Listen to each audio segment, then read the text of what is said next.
Okay, so beyond love and connection, what other crucial roles or functions do families play in our lives? So sa topic na to, pag-aaralan natin kung ano-ano nga ba yung mga functions ng family, pati na rin ng kin groups natin.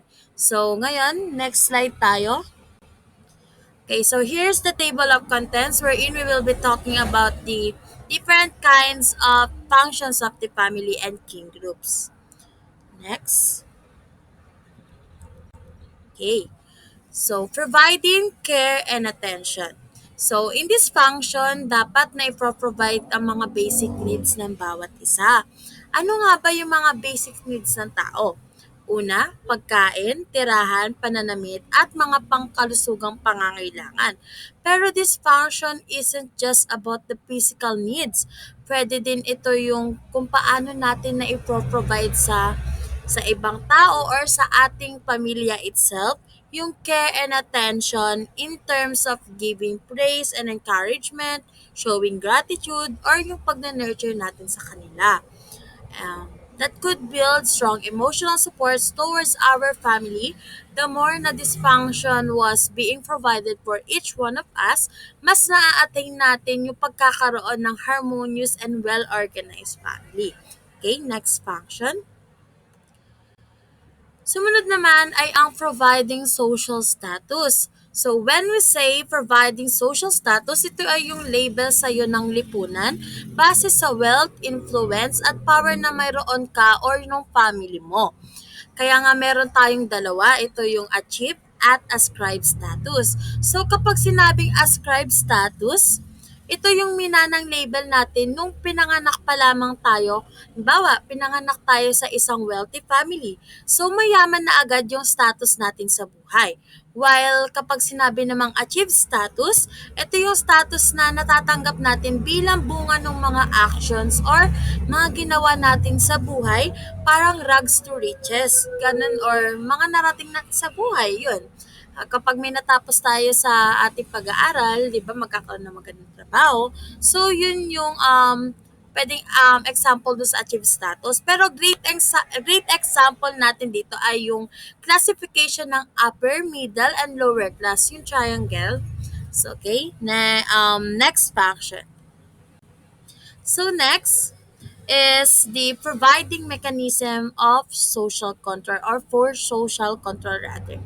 So meaning, this social control mechanism act as a barrier to stopping or preventing negative deviant behavior or ito yung pag-influence ng society sa behavior ng isang tao para maging fit siya sa expectation na mayroon ang isang lipunan. So halimbawa, ito yung pag-cut off agad-agad ng isang tao nang walang dahilan doon sa mga tao na kapaligid sa kanya. Ganitong uri ng behavior is nai-influence rin sa loob ng tahanan.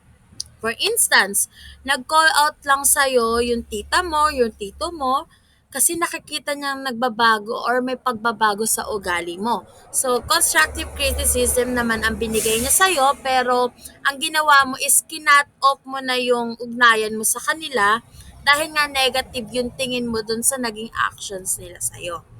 Okay? So, for the next function, ano kaya yun? Yan.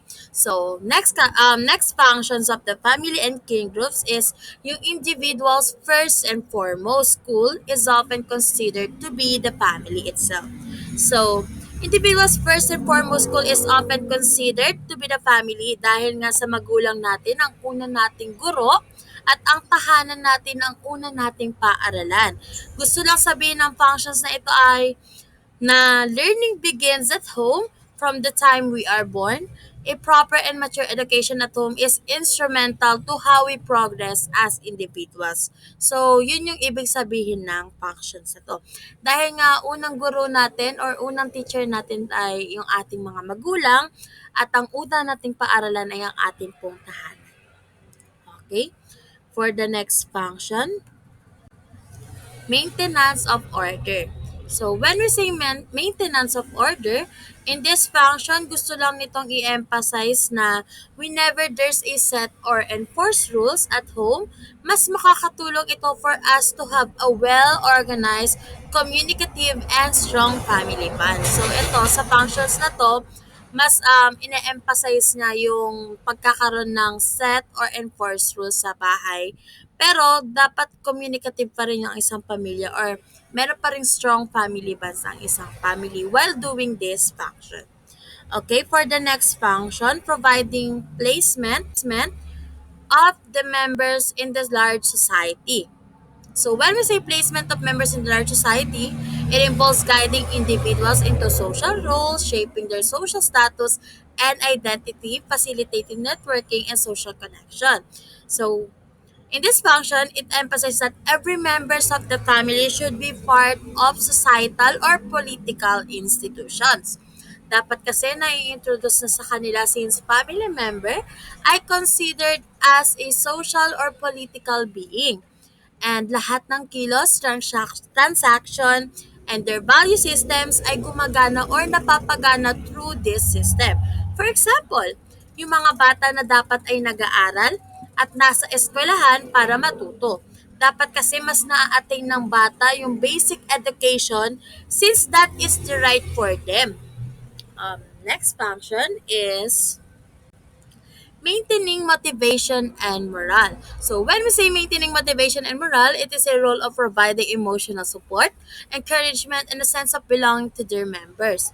So this function emphasizes that families should maintain their motivation and morale in their homes by fostering a supportive, positive, and goal-oriented environment. So, next slide. So ngayon naman, pag-aaralan natin kung ano nga ba yung threefold goals of the family. Next. First threefold goals of the family or three goals, first goals of the family is the family provides us in body and mind with the necessities for an ordered family life. So this goal emphasizes that every time na sinusuportahan or well provided ng isang family yung mga needs ng bawat member ng family, mas malaki yung possibility na magkaroon tayo ng strong family bonds and isang well-organized and harmonious family while doing this goal of the triple goals of the family. So next goals of the family is okay, for the next goals of the family provides for the procreation and education of children. So, dahil nga ang basic unit ng society ay ang family, traditionally responsible ang family, specifically the parents, to procreate and expand their family lineage by having children. So, once the child are born, dapat nakaset na sa mind ng parents na need na nila mai-provide ang education sa bata in terms of teaching them at home with values, skills, and socialization. Then sa schooling years na nila or nung mga bata, mas madedevelop pa yung mga basic na naituro nila sa tahanan. Okay? For the next goal of the family contributes to the development of society. So, dahil nga family serves as the socializing agents, family must teach their children the societal norms, values, skills, and their roles. Kasi the more na ang isang family ay ini-instill nila yung tradition, values, skills, behavior, and roles, it could help them to shape and prepare the future generations to become a productive member ng society.